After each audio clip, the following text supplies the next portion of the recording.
بسم اللہ الرحمن الرحیم۔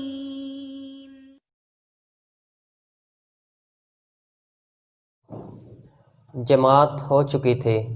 اور امام صاحب معمول کی طرح درس دینے کے لیے تیار تھے، اور تمام نمازی اپنی آنکھوں کے ساتھ ساتھ اپنے کان بھی ان کی طرف لگائے توجہ سے سننے کے لیے تیار تھے۔ امام صاحب کی درس کی خصوصیت ہی یہی تھی کہ بچے، بوڑھے، نوجوان سبھی بڑے غور و فکر کے ساتھ ان کو سنتے تھے اور ان کی باتوں سے نصیحتیں حاصل کرتے تھے۔ آج بھی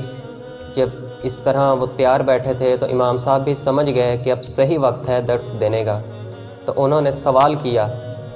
کہ شیطان انسان کے ساتھ کب تک دھوکہ کرتا ہے، کب تک اس کو گمراہ کرتا ہے۔ تمام نمازیوں کے لیے یہ سوال بڑا انوکھا تھا، لیکن سب جانتے تھے کہ انسان کے ساتھ شیطان اس کے آخری سانس تک رہتا ہے اور اسے گمراہ کرنے کی کوشش کرتا ہے۔ اس کی کوشش ہوتی ہے کہ آخری سانس تک بھی وہ اس کا ایمان کسی نہ کسی طرح سلب کر لے اور وہ جہنم میں چلا جائے۔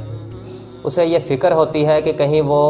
اپنے رب سے کیے ہوئے چیلنج سے ہار نہ جائے اور اس بندے کی بخشش نہ ہو جائے، اس لیے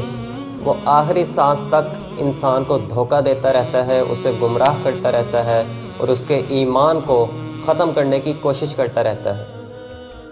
امام صاحب نے یہ جواب سنا تو کہنے لگے، بہت خوب، تو اب مجھے یہ بتائیں کہ مرنے کے بعد انسان کے ساتھ کون دھوکہ کرتا ہے؟ یہ سوال دوسرا جو امام صاحب نے کیا تمام نمازیوں کے لیے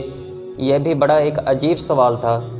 کہ شیطان تو انسان کے ساتھ آخری سانس تک رہتا ہے، پھر جب وہ فوت ہو جاتا ہے تو شیطان نے اب اس مرے بندے سے کیا لینا؟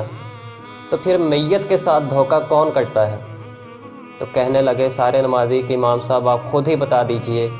کہ مرنے کے بعد انسان سے، اس کی میت سے کون دھوکہ کرتا ہے؟ تو امام صاحب فرمانے لگے کہ میت کے ساتھ ہم لوگ دھوکہ کرتے ہیں۔ سارے نمازی حیران و پریشان کہ ہم کیسے دھوکہ کرتے ہیں؟ تو امام صاحب فرمانے لگے، ہم میں سے کتنے لوگ ایسے ہیں جن کو نماز جنازہ آتی ہے، ہم صرف اس لیے جا کر جنازے کی صفوں میں کھڑے ہو جاتے ہیں کہ لوگوں کے طنز سے بچ سکیں کہ سگے ماموں کا جنازہ تھا، اس نے یہ نہیں پڑھا، یہ کزن کا جنازہ تھا، اس نے نہیں پڑھا۔ ہمیں جنازہ آتا نہیں ہے لیکن ہم بے شرموں کی طرح جا کے صفوں میں کھڑے ہو جاتے ہیں صرف اس لیے کہ لوگ باتیں نہ کر سکے کہ اس نے رشتہ دار تھا، سگا رشتہ دار تھا، اس نے جنازہ نہیں پڑھا۔ تو ہم میت کو دھوکہ دے رہے ہوتے ہیں۔ جو 4 تکبیروں کا تحفہ ہم نے اپنے پیارے کو جاتے وقت دینا ہوتا ہے، ہم وہ نہیں دے پاتے، ہم اس کے ساتھ اس وقت بھی دھوکہ کر رہے ہوتے ہیں۔ ہماری یہ حالت ہے کہ ہم فلموں کے گانوں کو ازبر رٹ لیتے ہیں اور گنگنانا شروع کر دیتے ہیں، بڑے بڑے شاعروں کی بڑی بڑی غزلیں ہمیں زبانی یاد ہو جاتی ہیں، اگر ہم نہیں یاد کر پاتے تو قرآن کی چند آیات نہیں یاد کر پاتے، چند دعائیں نہیں یاد کر پاتے جو ہم اپنے پیاروں کو دے سکیں، ہم ان کے جو آخری لمحات ہیں، جو آخری تحفہ ہے جو وہ ہم سے لے جا سکتے ہیں، ہم ان کو وہ نہیں دے پاتے۔